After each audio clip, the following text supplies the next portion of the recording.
The other half of your assignment is to make a form. Before you start modifying your journal page, make sure it validates. Don't start adding a form to a page that doesn't validate, because you're just asking yourself for a world of hurt. Hey, just the form errors are fun to try and figure out. Oh yeah. We're all a little, Forms are not the oldest part of the HTML environment. When HTML was first created, it didn't really have an input function. It had hyperlinks. Now, when I say when HTML was invented, I'm thinking of Berners-Lee, the most recent incarnation of hypertext protocols. There were plenty of that beforehand. But soon after, and certainly during the 90s, they added forms. Forms are pretty primitive little devices. It's a bunch of tags. There's one tag called the form tag that encloses, it's a container. We've seen a lot of other containers. A form is a container that contains a bunch of other tags. Those tags have fields. A field is like a variable, is like any kind of thing that remembers something. So a form allows you to set the value of fields. It contains those fields in one form object, in one form container. And then a form is always connected to a piece of software somewhere on a server. It takes up those fields and those values and it sends them in one burst. It posts them to a server where there is a piece of software waiting that interprets those.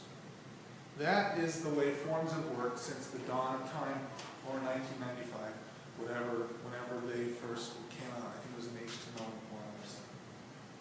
So that's what we're going to learn. Now, if you're a modern web designer, there's a lot more to a form than just that simple mechanism of collecting a bunch of data and posting it. These days, forms tend to have a lot of JavaScript associated with them, and there's a lot of sophisticated styling around a form. We talked about the user interface patterns and what makes a good form and how people can be encouraged to continue filling out a form. There's all sorts of interactions with forms that are very important. But for today, and for this assignment, what I'm really concerned about is that you get the tags right. You're building your form by hand. So we're going way down into the guts of HTML, and you need to make your form correct. You need to have the method correct, the post method correct. You need to have the action correct. So you may never work at this level again. Almost nobody many people hand code HTML. You get really good at HTML if you hand code it. But a lot of people use Dreamweaver or other WYSIWYG tools, and there are plenty of places on the web where you can just have somebody else create a form for you, and somebody else post the server part of it. So your involvement with forms will change depending on where you end up working. For example, if you ever want to just do a quick survey, you can go to Google and create a survey, and they'll help you make a form right there in Google, and they'll collect the results for you up into a spreadsheet. And that's a real easy way to make a nice little survey. Find out where should we go for dinner, whatever.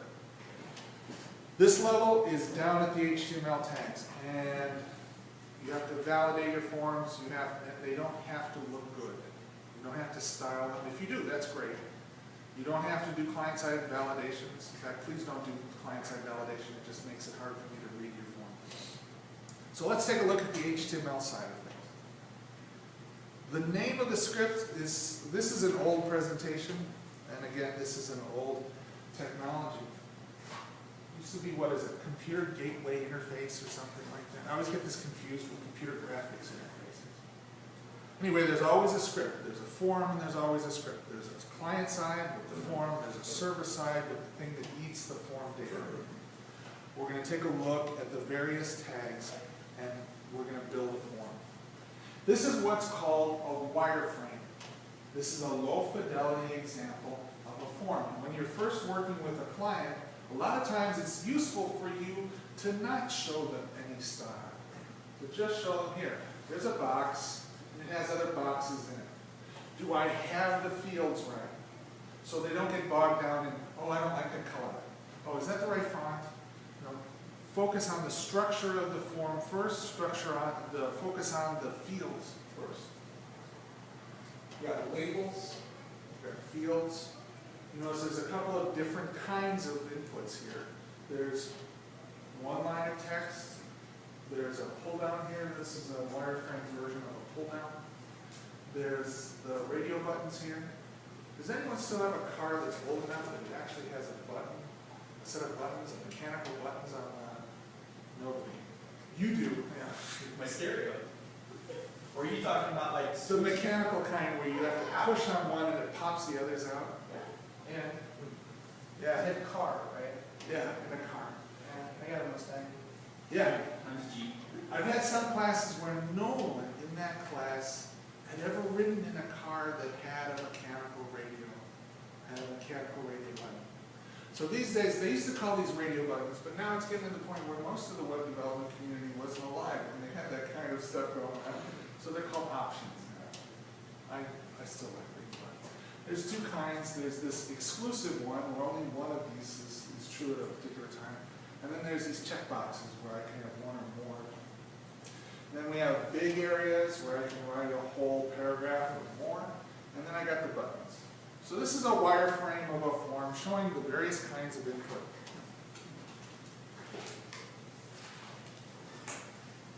Every form talks to a server-side thing.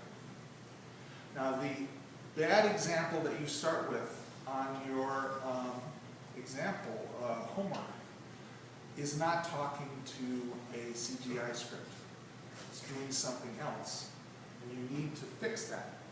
You need to connect it to the PCC script that we talked about at the beginning of class today.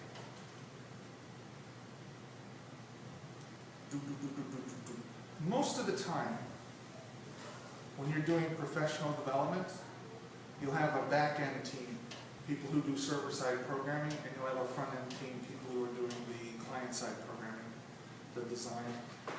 In a small shop, you'll be doing both. In certain situations, you'll be talking to an ISP that help provide the server side for you. Like if you've got WordPress or you've like PCC. A lot of times you'll end up doing both ends if you're doing a custom application. There's all sorts of reasons why you want to talk to a server. Typically, just as when we're talking about with databases, a form is a way for you to see data and to enter data. There's nothing new here. You just happen to go through the web to get to the database. The problem comes if you let somebody type in anything into a form and then you feed that straight into your databases, that can be a problem. Let's say you have a form that you don't validate, you don't check, and they enter the SQL command to destroy your data, to drop your table, or something more subtle. If you don't check what's coming in through your form, you've just lost your data. So typically there's 2 or 3 layers of validation between your form and your database. And like I just said, the first one is usually right out at the client where you've got JavaScript that's looking at the person typing and saying, oh, that's got to be an email, or no, that's a phone number. Then your CGI script has to also check your data as it comes in. You can't trust anybody on the web. It is the most complicated and dangerous computer security environment we've ever dealt with. There's all sorts of nasties out there. So you've got to write your CGI scripts to be very defensive, paranoid. And then as we talked about with your access, you've also got to have a layer of validation down your database at least. You can write CG scripts in anything, frankly, in anything. So, for example, ASP.NET, C#.NET, these are Microsoft technologies. Perl, has anyone heard of the LAMP stack? The LAMP stack? LAMP? L-A-M-P. We talked about it in CIS 120. So there's some dawning thing. That stands for Linux, Apache. What is the M? MySQL. And then the P used to stand for Perl, because everybody used Perl in the early days, but it could stand for PHP now. It could stand for Python. It's basically, the LAMP stack is a web application environment that's using all open source technologies. Linux, Apache is a web server. MySQL is an open source, or at least it has still an open source license, although it's recently been acquired by Oracle. All bets may be off. And then some open source language. Java is really powerful here. So if you want to be a web guru, and you want to really understand server-side programming, the Microsoft technology is a great technology to learn. It's a very marketable technology to learn. Java is a great technology to learn. It's still very strong. But there are plenty of others out there, and you shouldn't restrict yourself. If you're going to be an overall master of web programming, don't restrict yourself to just Java or .NET. Look at some of these other languages. Okay, so this is a repeat of what I just said. One of the things you'll find here, now we're starting to see that the aesthetics of form design, they're starting to group stuff together. They're using horizontal rules to say this area of information is related to itself. This area is related to itself. These are all options for this thing. This is a group. This is a label for the group. Field set. These are labels for these fields. And then these are the different types of inputs. Let's take a look at the code that creates these inputs. Again, this presentation is available to you on the web. You can go through and take a look at it. I'm not going to read this stuff to you. Every control element is called a field. A field contains a value. So, in a sense, the fields map onto the attributes in our entities. If this form is collecting data for one or more entities, there's a mapping from the entity attributes to the form fields.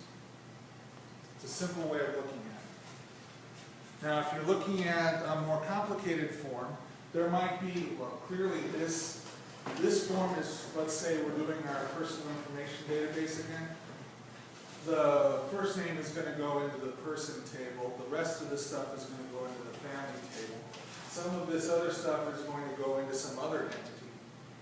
So, only in the most basic, most simple situations is there one form for each entity. More often, there's a bunch of entities being represented on the form, and that CGI script grabs the data from the form, assigns those fields to those attributes, and either creates or updates those entities down in the database later. But the important thing for you to remember is that each of these things on the form is a field, and it contains a value. Some of the fields are, random input. You can enter any kind of text. Those are the dangerous ones where you have to validate them to make sure it's the right kind of text, that it's the right value. Other fields, you just give them a set of options. I want to know what state you're in. You never should have to type in the abbreviation for a state. You always select the state you're coming from. That sort of thing. It just helps you get the right data. It makes things more convenient for your customer. So let's drop into the actual HTML at this point.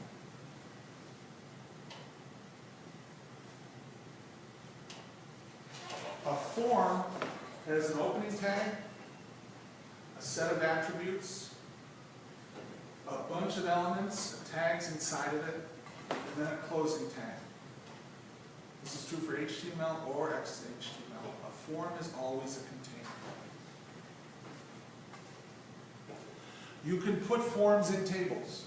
You can put tables inside of forms. You can mix and match as long as you get your nesting correct.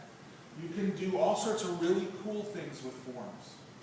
Forms can be tiny. They can be just one button. Forms can be huge, and they're across a giant page.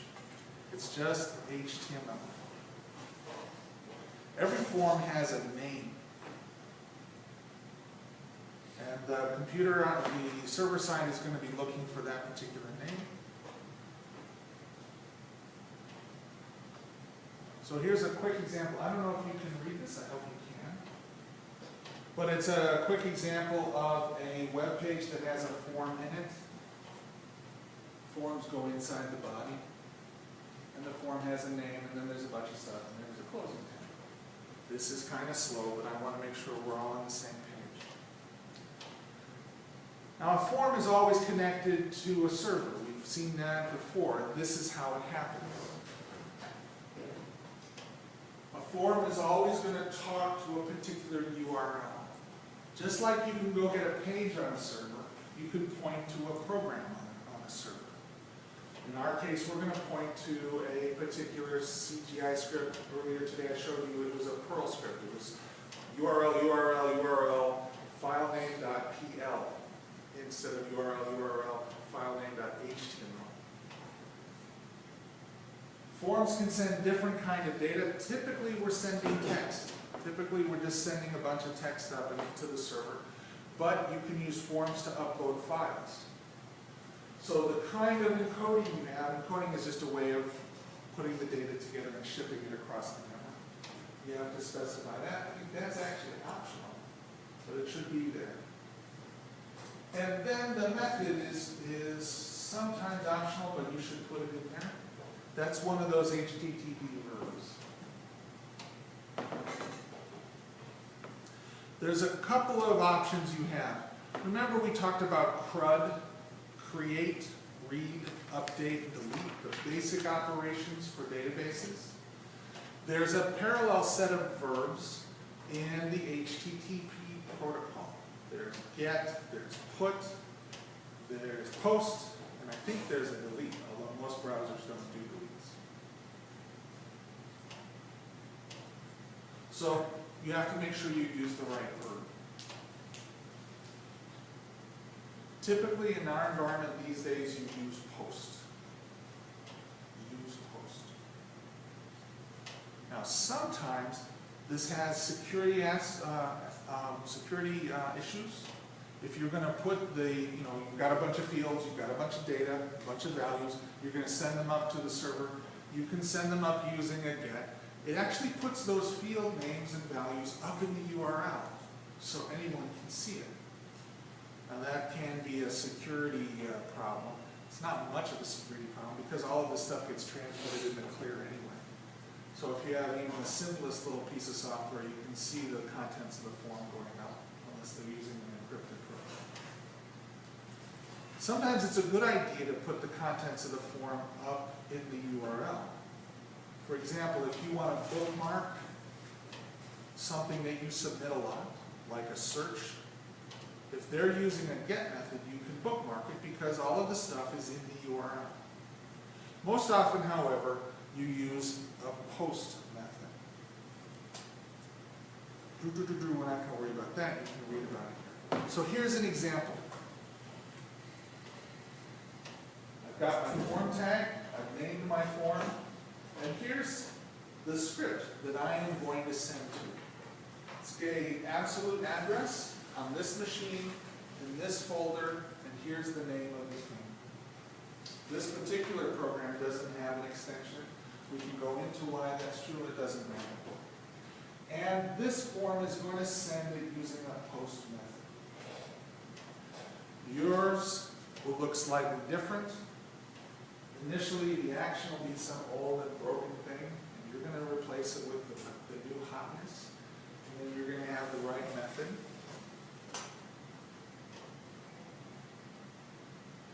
And in fact, here's a screenshot of something that your the PCC server will spit back at you.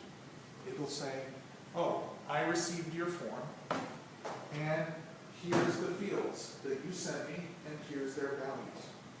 Earlier today we were playing with it, we did that. Is that still here? Yeah. Here we go. So we took a look at the assignment, And here's the form example page, and I put in my address. Doesn't matter how I'm one. And then for field 1, I put in value 1. For field 2, I'm going to put in value 2. And I'm going to send the request. And here it says, yep, I got it. I got it right at this time. Here's what my form fields were, and here's the values you typed in. So your form is going to be doing exactly the same thing. I'm going to finish this up quickly, and then you can get out of here. Now here's the old broken thing. We used to actually use mail to actions. And what a mail to action would do is it would fire up whatever mail or application you have sitting on your machine, and it would try and send mail with that. You'll still see a lot of forms that do that. It's a real cheap and easy way for you. You know, if you want to collect email addresses, you can say, oh, click here to send something to info@domain. But really, mail to is not a good idea. In fact, a lot of browsers aren't even implementing mail to anymore. Most of the mail in the universe is spam, and this is one of the things that contributes to it. So we're getting rid of mail to in our assignment.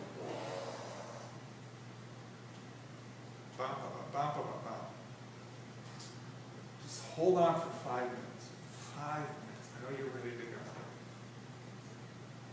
Typically, a form uses the input tag. The input tag. There's different kinds of input. We saw them earlier. And the types are listed here in an attribute.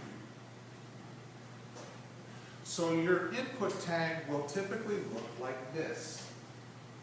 Open, type equals checkbox, type equals text, type equals text area. Because it's a field, like any attribute, it has a name and it has a value. Name is the old way of doing things.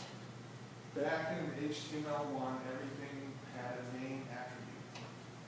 ID is kind of the new way of doing things. ID is useful for style sheets and things like that. There are two different ways of saying this is the name of this field. For today, and by that I mean for this assignment and in XHTML, I would use both of them. If you're coding in HTML5, name has been deprecated and you don't tend to use it anymore. But in XHTML, I would use both of these. So you use both a name attribute and an ID attribute, make them the same. If you're doing HTML5, you've got to stop doing this. Some old browsers, and by old I mean really old, don't know how to deal with this in a form. But the percentage of those that are actually out in the wild are negligible. So going forward, you will see people naming their fields, their input tags, with IDs. But for today, use both name and ID. Okay?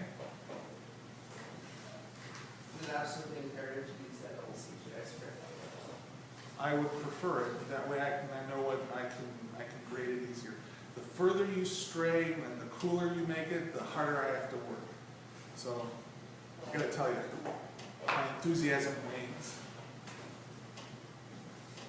Okay, when you take a look at this before you do your homework, you'll remember that we're using both name and ID, but names, days are limited.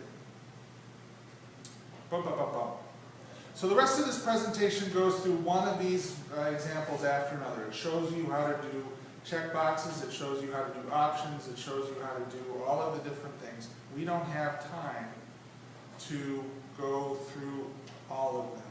I just want to point one in particular out, because this is where people have trouble. So I'm going to skip ahead to radio buttons. Radio buttons. Yeah. Sorry it's taken me so long to get here.